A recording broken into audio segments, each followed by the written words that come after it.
1. O erro de Narciso. 1. A aventura de Narciso. A aventura de Narciso inspirou todos os poetas desde Ovídio. Narciso tem 16 anos. É inacessível ao desejo, mas é essa recusa do desejo que vai se transformar para ele num desejo mais sutil. Ele tem o coração puro. Por temor de que seu próprio olhar venha a manchar essa pureza, predisseram-lhe que viveria muito tempo se aceitasse não se conhecer. Mas o destino decidiu de outro modo. Ei-lo que se dirige para saciar sua sede inocente numa fonte virgem, onde ninguém ainda se mirou. Ali ele descobre, de repente, sua beleza, e desde então não tem mais sede senão de si mesmo. É sua beleza que produz agora o desejo que o atormenta, que o separa de si ao lhe mostrar sua imagem, e que o obriga a se buscar onde ele se vê, isto é, onde ele não é mais. Diante dele está um objeto semelhante a ele, que veio com ele e que segue todos os seus passos. Eu te sorrio, Ele diz: e me sorris. Estendo-te os braços, e me estendes os teus. Vejo que também desejas meu abraço. Se choro por sabê-lo, é impossível.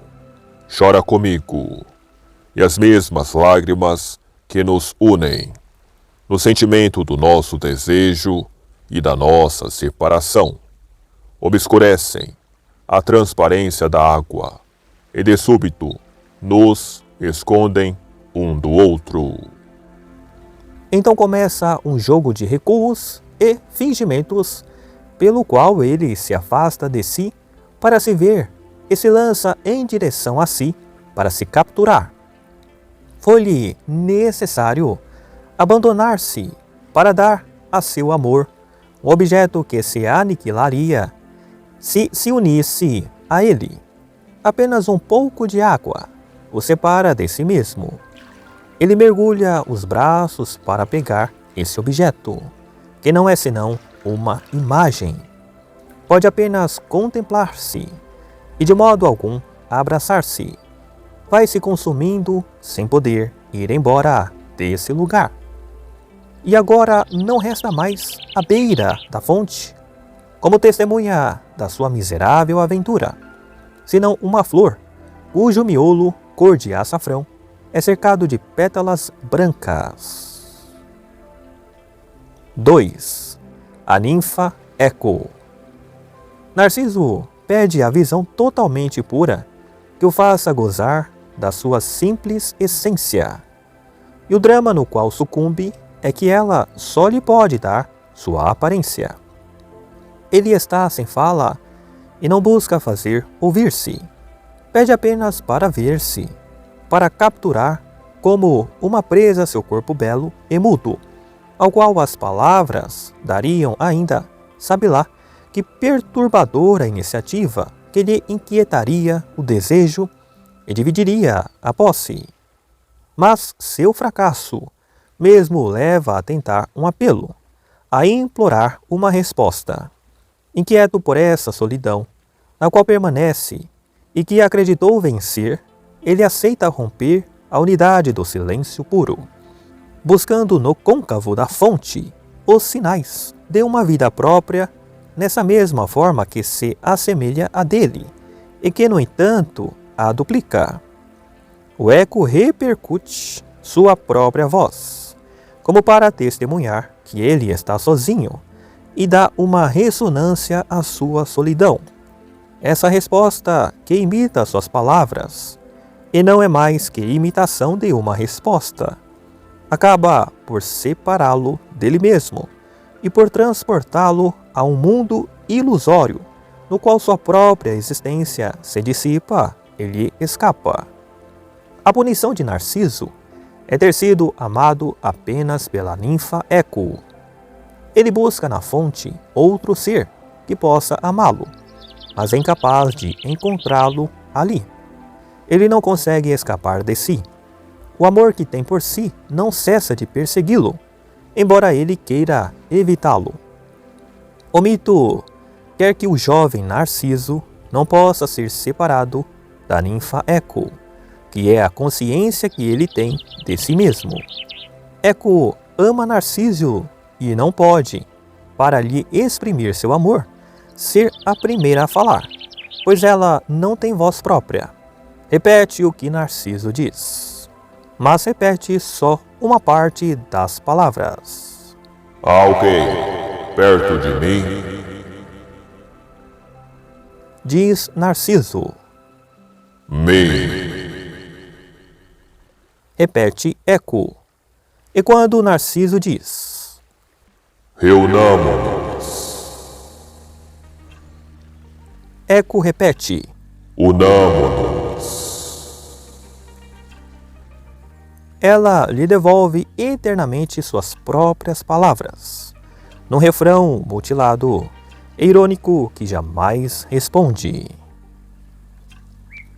3. A fonte ou a origem. Não há fonte que possa devolver a Narciso uma imagem fiel e já formada. A fonte onde ele se olha é uma origem na qual ele mesmo nasce aos poucos para a vida. A água não para de escorrer, enruga a superfície e o impede de fixar seu trêmulo contorno.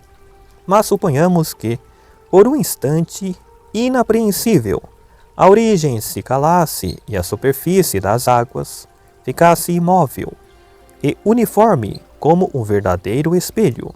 Poderia ele contemplar-se, enfim, como que retido no gelo dessa transparência? Também aqui, ele deve perder toda esperança, pois esse espelho é tão sensível que basta seu simples hálito para torná-lo opaco. Se aproximar ainda mais, fará correr sobre ele, como um vento vindo de fora, milhares de ondulações impossíveis de deter. Narciso assume essa tentativa emocionante e contraditória de querer permanecer ele mesmo, isto é, uma invisível liberdade, um pensamento interrogativo e o segredo de um sentimento puro. Mas, ao mesmo tempo, se percebe como uma coisa que detém o olhar, como uma paisagem aberta, como um rosto oferecido. Quer ser o espectador de si mesmo, ou seja, desse ato interior, pelo qual não cessa de nascer para a vida e que nunca pode ser um espetáculo sem se aniquilar. Ele se olha em vez de viver, o que é seu primeiro pecado. Busca sua essência e encontra apenas sua imagem, e não cessa de decepcioná-lo. Narciso vê apenas o reflexo do seu belo corpo ainda puro, mas o olhar que lança sobre si mesmo é suficiente para perturbá-lo. E agora ele é incapaz de viver. 4. O espelho e o estanho. A transparência não basta ao espelho no qual Narciso se olha. É preciso indagar também o estanho desse espelho. Ora, Narciso descobre nele a profundidade infinita do ser e da vida, e seu rosto se reflete no ponto em que ele para nessa descida em si mesmo, que não conhece um último termo. Ele busca ali sua alma. Mas o amor próprio e o desejo que tem de possuir-se formam o estanho, que, limitando sua busca, lhe mostram a imagem do seu corpo. No entanto, a emoção dessa descoberta de si é também a emoção da descoberta do absoluto, do qual ele participa. Mas esta última não se completa jamais, e não há em parte alguma objeto que a fixe. Se imaginarmos Narciso diante do espelho, a resistência do vidro e do metal opõe uma barreira às suas tentativas, contra a qual ele bate a testa e os punhos, nada encontrando ao girar em volta. O espelho aprisiona um atrás do mundo que lhe escapa, no qual ele se vê sem poder se alcançar, e que está separado dele por uma falsa distância que ele pode diminuir, mas não transpor. Ao contrário, a fonte é para ele um caminho aberto, antes mesmo de encontrar sua imagem. Ele usufrui da transparência da água e daquela perfeita pureza que nem o contato ainda veio romper. Uma extrema lucidez não lhe basta. É preciso que ele a atravesse para alcançar sua imagem. Tão logo ela se formou, mas o mundo que o acolhe o mantém eternamente cativo, e nesse mundo ele não pode penetrar sem morrer.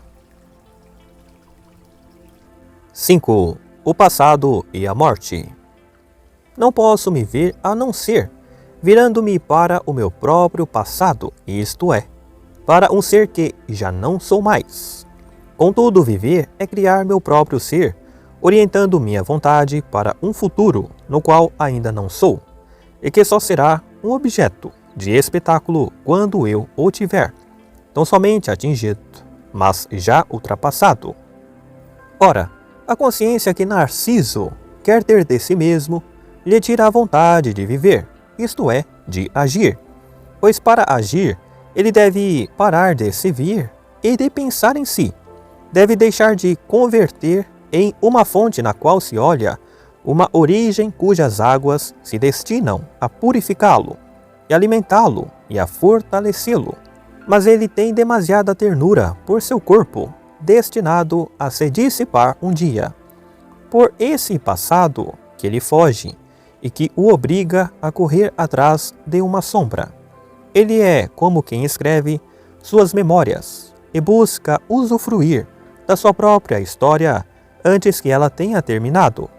Olhar-se num espelho é ver sua história avançar em sua direção. Ali, ninguém pode ler senão para trás o segredo do seu destino. Narciso, portanto, é punido por sua injustiça, pois deseja contemplar seu ser antes de tê-lo produzido. Quer encontrar em si, para possuí-la, uma existência que não é senão pura potência enquanto não se exerceu. Narciso se contenta com essa possibilidade.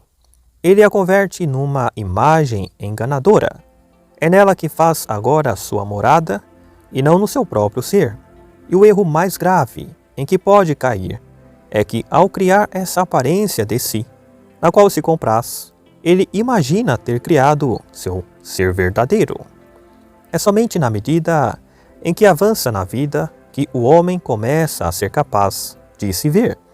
Então ele se volta, mede o caminho percorrido e nele descobre o vestígio dos seus passos.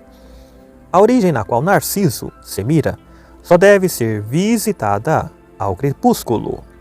Nela, ele só pode olhar uma forma que se esfuma, próxima do declínio, no instante em que ele mesmo vai ser também uma sombra.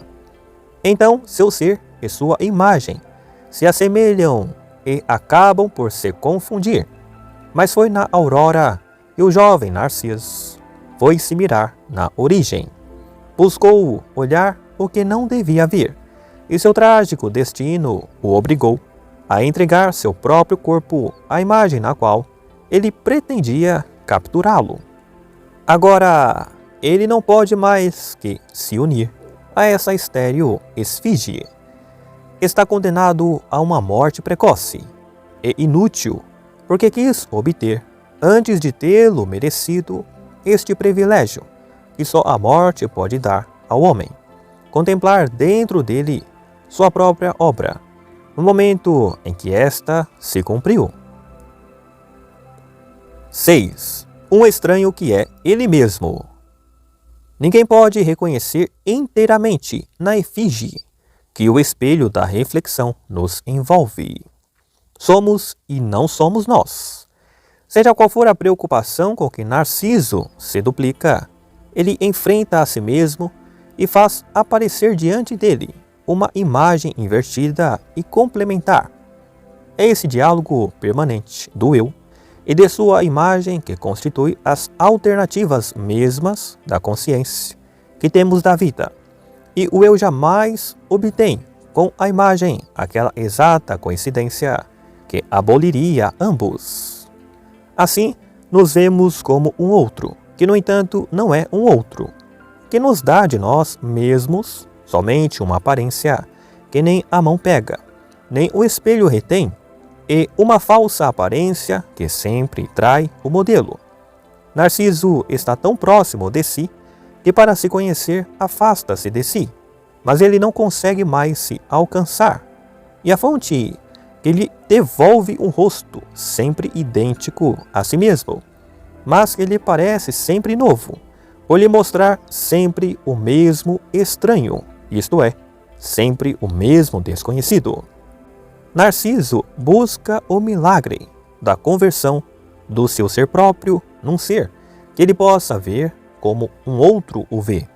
É o desejo de amar-se como um outro poderia amá-lo, que o faz buscar conhecer essa aparência que ele oferece a um outro. Mas a essa aparência, o outro dá vida, enquanto Narciso a separou da vida.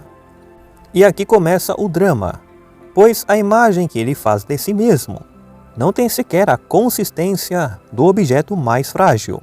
Ao contrário, de um espelho que só nos engana na distância. Ela permanece tão próxima dele que, se afastada só um pouquinho, se dissipará em seguida. Assim, Narciso é o herói de um empreendimento impossível, pois nunca obterá com essa imagem uma separação verdadeira, nem uma exata coincidência, nem a reciprocidade do agir e do padecer, que é a marca de toda a ação verdadeira. Narciso está comovido de sentir-se existir. Ao observar-se, ele produziu uma imagem de si mesmo semelhante à que recebia até então dos outros seres, diferentes dele. Ele a renova, a multiplica por movimentos, dos quais ele é ao mesmo tempo o espectador e o autor. Começa a entrar em simpatia consigo mesmo, mas a imagem que ele olha na fonte também estende os braços para um outro e não para ele. Narciso aliena-se a si mesmo, está fora de si, de repente estranho e estranho a seus próprios olhos.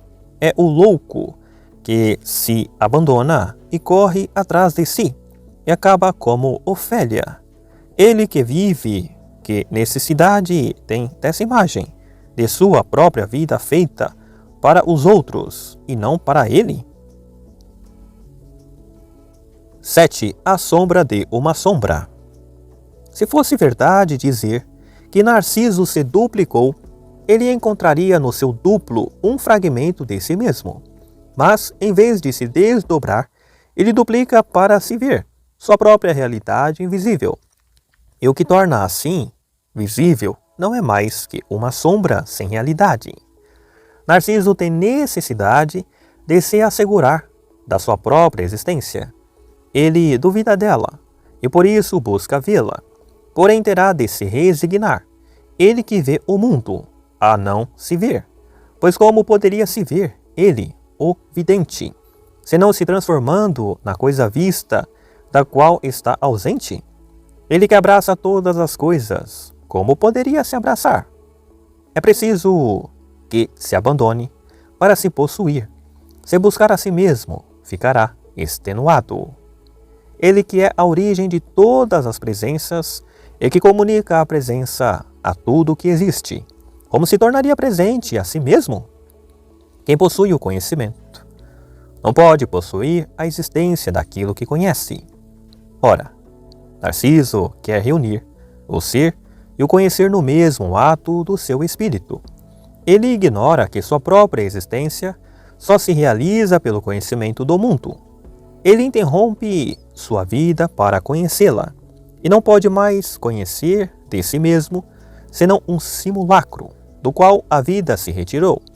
Não passa de um recipiente vazio, que apenas mostra sua forma pelo conteúdo que o preenche.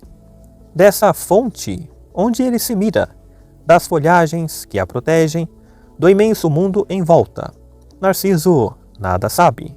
Só conhece o frágil reflexo de si mesmo, que se forma na superfície dessas coisas, e que sem elas nada seria. Narciso treme de emoção e decepção diante do que lhe é revelado. Nada poderia satisfazê-lo, mais que a visão do universo inteiro, brotando do seu olhar, como de um ato de criação e de contemplação ao mesmo tempo. Mas, ao contrário, é o universo que desaparece, de repente, diante da imagem irrisória, impotente que ele obtém de si mesmo. Visão ímpia e atentatória, a ordem das coisas, na qual ele recusa contemplar a obra do Criador, para contemplar-se, em vez de criar-se e fazer de si mesmo sua própria obra. No entanto, Narciso não suporta nem ser, nem agir. Está reduzido, diz sutil Gôngora, a solicitar os ecos e desdenhar as origens. Busca o que o adula e não o que ele é. O corpo de Narciso é somente uma imagem, que para todos os que o cercam é o signo da sua presença. Mas o que persegue ele na fonte, senão o signo desse signo e a imagem dessa imagem? 8. A complacência de Narciso. Narciso mostra um extremo pudor em relação a outrem, mas abandona todo o pudor em relação a si mesmo. Ele se compraz nessa ausência de pudor. Narciso se espanta de ser um objeto para si mesmo e se satisfaz de ver-se como um estranho o veria, mas dando-se o prazer secreto de abolir esse estranho nele. O desejo de Narciso é não ter outro espectador, nem outro amante senão ele mesmo. É ser para ele só o amante e o objeto amado. É reunir dentro dele dois atos que só se produzem ao se oporem. É, ao abandonar-se, descobrir-se e voltar de novo a si, quando todos só pensam em sair de si para buscar no mundo um objeto a conhecer ou um ser a amar. E nesse misterioso retorno a si, no qual se compraz, Narciso se alegra de que nenhum objeto exterior se separe mais dele, de que nenhum ser independente dele se oponha a outra vontade que não seja a sua. Narciso se encerra na sua solidão, para fazer sociedade consigo mesmo, e nessa perfeita suficiência esperada, experimenta sua própria impotência. Ele inventou as palavras conhecimento de si e amor de si, mas se atormenta com a impossibilidade de cumprir os atos que essas palavras designam, pois sabe perfeitamente que está com o seu, que conhece e que ama, e não com a vã imagem buscada do seu conhecimento e do seu amor. Ser conhecido, ser amado por ele mesmo, nada lhe acrescenta ao seu puro poder de conhecer e de amar. É só na aparência que esse poder age. O crime de Narciso é preferir, no final, sua imagem a si mesmo. A impossibilidade em que se encontra de unir-se a ela só pode produzir nele o desespero. Narciso ama um objeto que ele não pode possuir. Porém, assim que começou a se debruçar para vê-lo, era a morte que ele desejava. Unir-se à própria imagem e confundir-se com ela significa morrer. Era também seu duplo que buscava nas águas moventes a filha do Reno. Narciso não sabe que deve abandonar seu corpo para perceber sua imagem. Ele quis imitar Deus, que ao contemplar-se criou seu verbo, e não pôde ver senão a imagem do seu corpo. Mas nela se vê mais belo que todos os espetáculos. E essa descoberta o faz desfalecer. Ele desaparece na fonte, pois quer que sua imagem muito bela ocupe todo o lugar do seu ser, como aconteceu a Lúcifer, quando se tornou Satã. Narciso busca gozar pelo espírito da própria imagem do seu corpo. Empreendimento ousado e criminoso que só podia precipitar seu espírito. 9. O pecado contra o espírito. Narciso é secreto e solitário. Seu erro é sutil. Narciso é um espírito que quer se dar em espetáculo a si mesmo. Comete o pecado contra o espírito de querer tocar-se como ele toca os corpos, mas não consegue e acaba por destruir seu corpo em sua própria imagem. Essa imagem o atrai e o fascina. Ela o desvia de todos os objetos reais e no final ele só tem olhos para ela. É para obter o gozo de si que ele faz de si mesmo um ídolo, a fim de encontrar diante dele esse objeto do qual possa gozar. Mas somente o sonhador é capaz de produzir assim uma imagem de si, e essa imagem, por sua vez, perece com seu próprio sonho. E o trágico de Narciso é que a fonte lhe impõe essa efígie de si mesmo que não foi ele que formou. Ela é um produto da reflexão que lhe permite, e somente ela, reconhecer-se, mas que supõe um ser que se reflete, pelo qual ele não mais se interessa. Assim ele perde o mais que possuía, e em troca o menos que deseja lhe é recusado. Contudo, o ato mais humilde deve ser suficiente para livrá-lo da miséria em que caiu e devolver-lhe o ser que perdeu. Tal é a moralidade da sua eterna aventura. 10. Morte ou nascimento. Será que Narciso morre de tristeza ao ver uma beleza que é sua e que permanece para ele um espetáculo puro? A imagem que ele busca apreender é mais bela que ele, mas é inapreensível e inviolável, como todas as sombras e todos os reflexos. Ou será que sua tristeza é descobrir, através dessa imagem, que ele tem uma forma material? Ele que pensava ser apenas um espírito puro? E deve se pensar, como quer o mito, que a morte de Narciso encerra para sempre sua jovem e miserável aventura?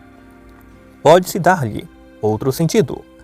Dessa morte, Hermes Trismegisto faz um nascimento, o que mostra a que ponto esses dois contrários são inseparáveis.